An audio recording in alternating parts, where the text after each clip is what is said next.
Salut YouTube et bienvenue dans cette nouvelle vidéo.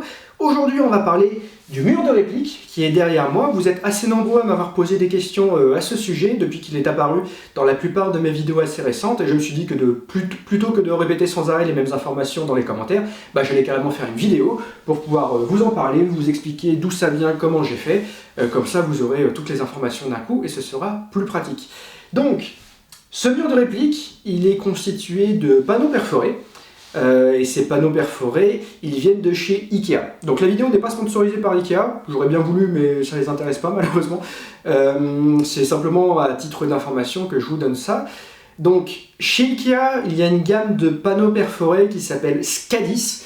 Alors je sais pas si ça se prononce Skadis, mais dans cette vidéo je vais prononcer ça Skadis, donc j'espère que c'est à peu près comme ça que ça se prononce. Et donc dans la gamme Skadis de chez Ikea, vous avez le choix entre les panneaux perforés qui sont blancs et les panneaux perforés qui sont marron ou couleur carton, un petit peu couleur assez brute. Et dans la gamme Skadis, vous avez également les accessoires qui vont sur les panneaux perforés, notamment les crochets que moi j'utilise pour donc accrocher mes répliques. Vous avez aussi des espèces de petites plateformes, des petites boîtes, ce genre de choses. Donc n'hésitez pas à aller sur le site de Ikea et à fouiller un petit peu si ça vous intéresse. Il y a pas mal d'accessoires, pas énormément qui sont utilisables dans le cadre de l'airsoft je pense, mais il y a quand même pas mal d'accessoires. Je vous disais que les panneaux perforés, donc vous aviez le choix entre blanc et marron. Comment ça se fait que mes panneaux sont noirs?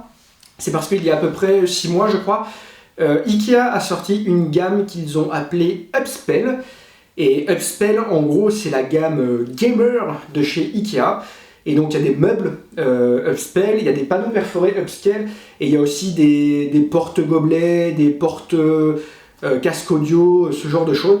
Et c'est de ça dont il s'agit, en fait. Alors, je peux vous montrer un panneau, puisque j'en ai un en rab ici.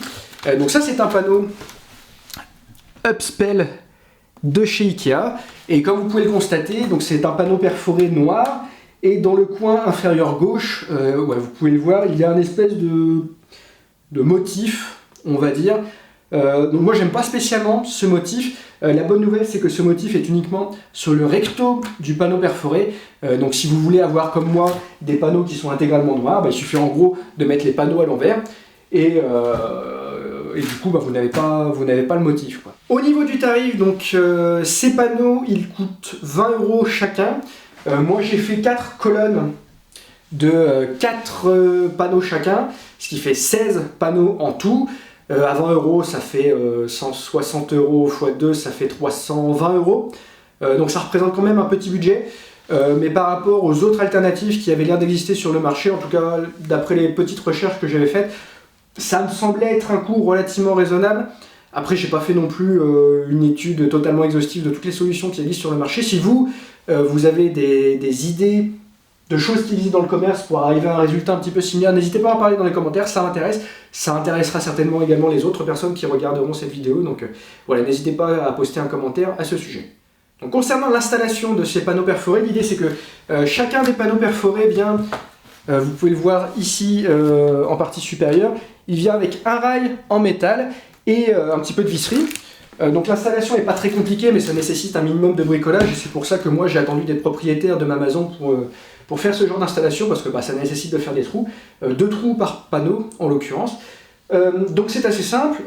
D'abord vous prenez votre rail, avec une règle, quelque chose, une équerre, vous regardez où est-ce que vous voulez installer votre rail sur votre mur, vous faites un repère au crayon à papier, ensuite vous percez vos trous à la perceuse. Ensuite, vous installez des chevilles avec un marteau. Donc moi, j'ai utilisé des chevilles dites molly. C'est des chevilles, en fait, on les insère. Et ensuite, avec un accessoire dédié, on peut faire en sorte que la goupille se déploie. Ce qui vraiment va venir assurer une bonne prise à la cheville dans le mur en placo. C'est une solution qui me semblait intéressante. Une fois que les chevilles sont installées, vous pouvez installer votre rail. Et une fois que le rail est installé, vous pouvez venir visser votre panneau par-dessus. Donc normalement, chacune des chevilles que j'ai utilisées peut supporter 40 kg. Comme il y a 2 chevilles par panneau, je suppose que ça sous-entend que chaque panneau peut soutenir 80 kg. Ça me semble beaucoup, 80 kg, parce que peut-être que la cheville va résister, mais je ne sais pas si le mur lui-même va résister. Toujours est-il que je suis assez confiant. Les répliques, ça représente un certain poids. mais il n'y a pas suffisamment de place pour mettre quelque chose de suffisamment lourd pour que ça constitue un danger, je pense. Donc si vous voulez mettre une M60 Inokatsu full acier de 15 kg, bon, je pense que ça passerait. Moi j'ai pas de réplique suffisamment lourde pour tester vraiment, mais le résultat a l'air de montrer que c'est quand même assez solide.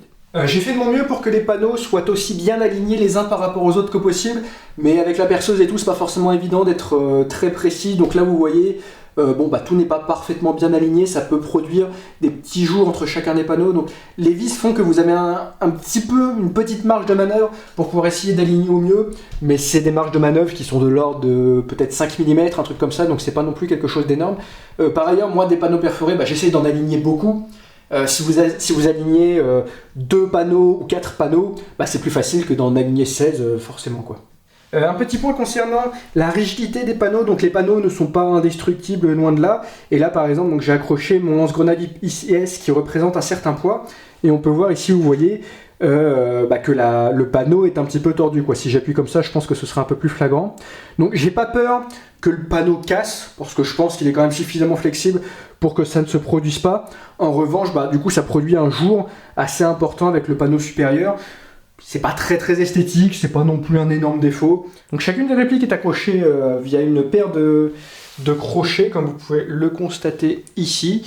Donc il y a un crochet qui est là, il y a un crochet qui est ici. Vous pouvez le mettre n'importe où, il suffit de l'emboîter comme ça. Et ensuite l'idée c'est de trouver un point d'ancrage sur la réplique qui vous permet de la disposer un petit peu comme vous le souhaitez. Moi j'aime bien que tout soit parallèle autant que possible. Et donc il faut essayer de trouver des endroits où mettre les crochets qui permettent de faire en sorte que la réplique va être à peu près horizontale. Là, j'en ai un sur le canon et un juste avant l'attache sangle au niveau de la crosse, et ça fonctionne assez bien. C'est dans l'absolu plus compliqué à faire pour les répliques de poing. Avoir quelque chose de parfaitement horizontal, c'est plus ou moins impossible en réalité. C'est pour ça que d'une façon générale, je trouve que ça rend un peu moins bien avec mes répliques de poing qu'avec mes répliques d'épaule, quoi. Ici, je vous montre juste un petit exemple, pas du tout exhaustif, des autres accessoires qui peuvent exister dans la gamme Scadis de chez Ikea. Donc là, par exemple, vous avez une espèce de petite boîte. Donc je me suis dit que ça pouvait être intéressant pour mettre des chargeurs ou quelque chose. Et effectivement, ça fonctionne. Après, il n'y a pas de quoi en mettre beaucoup, donc je ne sais pas si c'est une idée que j'exploiterai un peu plus. Ici, vous avez un espèce de petit panneau qui est aimanté, donc pour mettre un chargeur qui réagit aux aimants, ça fonctionne. Là, c'est avec des chargeurs MP5, j'aime assez le résultat. Ici, vous avez un espèce de petit cercle. Au début, je me suis dit que je pourrais m'en servir pour mettre ma hache qui est là, mais c'est des cercles qui sont vraiment petits. Je pense qu'à la base, c'est vraiment plus conçu pour mettre des tournevis sur quelque chose. Et donc, effectivement, pour les tournevis, ça fonctionne, mais c'est à peu près tout, quoi. En somme, voilà, je crois que je vous ai dit tout ce que je voulais vous dire à propos de mon mur de réplique. Donc je prétends pas que c'est la solution parfaite, en tout cas c'est une solution que j'ai trouvée et qui moi me convient bien. N'hésitez pas à me dire ce que vous en pensez, notamment si vous avez des solutions alternatives, vraiment ça m'intéresse, donc n'hésitez pas à m'en parler. Si j'ai oublié des informations, là aussi, n'hésitez pas à poser des questions dans les commentaires, j'essaierai d'y répondre. En attendant, je vous souhaite une excellente continuation et je vous dis à la prochaine fois pour une nouvelle vidéo. Salut!